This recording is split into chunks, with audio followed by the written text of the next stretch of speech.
అఖిల భారత ఆదివాసీ ఉద్యోగుల సంఘం అంటే ST employees association of all India తరపున ఈ రోజున ఎన్టీఆర్ జిల్లాలోని నందిగామ నియోజకవర్గంలో మన సంఘం యొక్క డైరీని ఆవిష్కరణ చేసుకుంటా ఉన్నాం. ఈ ఆవిష్కరణ సభకి సభాధ్యక్షులుగా ఉన్న ఎన్టీఆర్ జిల్లా అధ్యక్షులు సాతుపాటి నర్సయ్య గారికి, రాష్ట్ర ప్రధాన కార్యదర్శి సంవత్సరావు గారికి, రాష్ట్ర కమిటీలో ఉన్న రాజకుమార్ గారికి, ఇక్కడ పెద్దలు కంప శ్రీనివాస్ గారు, శ్రీనాయక్ గారు, అదేవిధంగా మన కోమరగిరి గంగాధర్ గారు, వెంకటేశ్వర నాయక్ గారు, తిమ్మసర్తి శ్రీనివాసరావు గారు, వారితో పాటు కొండనాయక్ గారు, అదేవిధంగా కోమరగిరి వెంకటరామయ్య గారు, ప్రతి ఒక్కరికి హృదయపూర్వకమైన ధన్యవాదాలు తెలియజేసుకుంటున్నాం. దయచేసి ఈ నియోజకవర్గంలో ఈ రోజున ఆవిష్కరణ చేస్తా ఉన్నాం. ఆంధ్రప్రదేశ్లో 175 నియోజకవర్గాల్లో ఈ యొక్క నియోజకవర్గ వారీగా డైరీస్ ఆవిష్కరణ జరుగుతూ ఉన్నాయి. ఇక్కడ నుంచి మీరు అందరూ కూడా మండల లెవెల్ కూడా తీసుకెళ్ళాలని తెలియజేసుకుంటూ, తెలంగాణ రాష్ట్రంలో జిల్లాల వారీగా ఆవిష్కరణ జరుగుతూ ఉంది. అదేవిధంగా అస్సాం రాష్ట్రంతో పాటు ఇటు తమిళనాడు, కర్ణాటక, గోవా, మహారాష్ట్ర ఈ రాష్ట్రాల్లో కూడా మన డైరీస్ ఆవిష్కరణలు జరుగుతూ ఉన్నాయి. అక్కడ వారు చేసుకున్నారు. దయచేసి ఈ యొక్క సమావేశంలో పాల్గొన్నవారు, అదేవిధంగా ఈ వీడియో తెలిపిస్తున్న వారికి కూడా వినపం ఏంటంటే, దయచేసి ఈ యొక్క డైరీలో ఉన్న అంశాలన్నింటినీ కూడా మీరు గమనించండి. ఈ సంఘం పని విధానం, అదేవిధంగా ఈ సంఘం ఇప్పటివరకు ఏం చేసింది, రాబోయే రోజుల్లో ఏం చేయబోతా ఉంది, ఈ సంఘానికి స్ఫూర్తి ప్రదాతలు ఎవరు, మార్గదర్శకులు ఎవరు, ఈ సంఘం యొక్క లక్ష్యాలు ఏమిటి, నినాదాలు ఏంటి, ప్రతిజ్ఞా ప్రమాణం ఏంటి, ఈ సంఘం యొక్క స్ట్రక్చర్ అంటే దీంట్లో నాయకత్వ శ్రేణి ఏ విధంగా ఉంది, కాబట్టి అనేక విషయాల్ని ఈ డైరీలో పొందుకోవడం జరిగింది.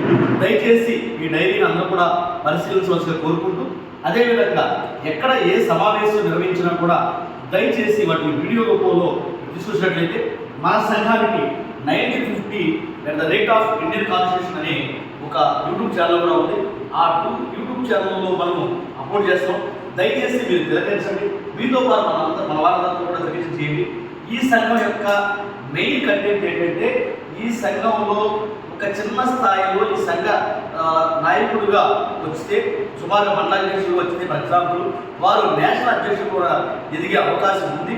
కాబట్టి ఈ సంఘం ఒక కుటుంబానికి, ఒక కులానికో, ఒక ప్రాంతానికో, ఒక కులానికో ఇది పరిమితం అయిపోయి ఉండదు. ఇక్కడ ఈ ఆంధ్రప్రదేశ్లో, అదేవిధంగా తెలంగాణలో 35 సంబంధించిన 80 కులాలు దేశవ్యాప్తంగా, ఎందుకంటే ఈ సంఘానికి యూనియన్ టెరిటరీస్తో పాటు 8 యూనియన్ టెరిటరీస్తో పాటు 28 స్టేట్లో కంపెనీస్ ఉన్నాయి. ఎన్ఆర్ఐ కంపెనీ కూడా ఉంది. దేశవ్యాప్తంగా ఏదైతే 800 కులాలు ఎస్టీకి సంబంధించి ఉన్నాయో, అదేవిధంగా 12.5 కోట్ల మంది జనాభా ఉన్నారు. వీళ్ళందరికీ సంబంధించిన సంఘం.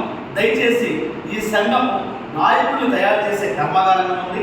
ఈ సంఘానికి ఉద్యోగులతో పాటు సామాన్య ప్రజానికి యొక్క మంచి చెట్లు కూడా, వారి యొక్క సంక్షేమ అభివృద్ధి కూడా ఈ సంఘానికి ఒక బాధ్యత, ఈ సంఘం బాధ్యత వహిస్తూ ఉంది.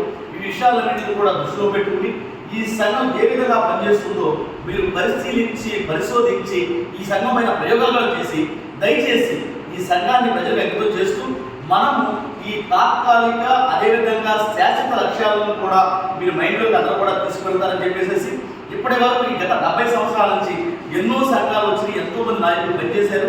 ఎవరైతే బాగా పనిచేశారో, గతంలో ఎవరైతే మన హక్కుల్ని అవకాశాలు సాధించి పెట్టారో వారికి కృతజ్ఞతలు తెలుపుతూ, వారు ఇచ్చిన హక్కుల్ని, అవకాశాలని మనం సమర్థవంతంగా సద్వినియోగం చేసుకుని, వినియోగించుకుని, నూతన హక్కుల్ని మనము సాధించుకుని, సంపాదించుకుని, రాబోయే తరాలకి వాటిని అందించి బాధ్యతాయుతంగా ఉండాలని తెలియజేస్తూ, అదేవిధంగా ఈ సంఘం 100 ఏళ్లకు పైబడిన సువర్ణ చరిత్రను సృష్టించాలని, ఈ దేశంలో, ఈ రాష్ట్రాల్లో కీలక పాత్ర కూడా పోషించడం కోసం మనం ఒక మేధోపరంగా పనిచేయాలని, మనం యాక్టివ్గా చేయగలిగినంత కాలం, అంటే 5 సంవత్సరాలు, 10 సంవత్సరాలు, 20 సంవత్సరాలు చిత్తశుద్ధితో, అంకిత భావంతో, ధర్మంగా, న్యాయంగా, నీతిగా పనిచేస్తారని చెప్పేసి ఈ సందర్భంగా అందరికీ కూడా పిలుపునిస్తూ ఈ మహోన్నతమైన కార్యక్రమంలో పాల్గొన్న ప్రతి ఒక్కరికి కూడా హృదయపూర్వక ధన్యవాదాలు తెలుసుకుంటా ఉన్నాం. జై భీమ్, జై భారత్. జై భీమ్, జై భారత్. Thank you. రండి మాట.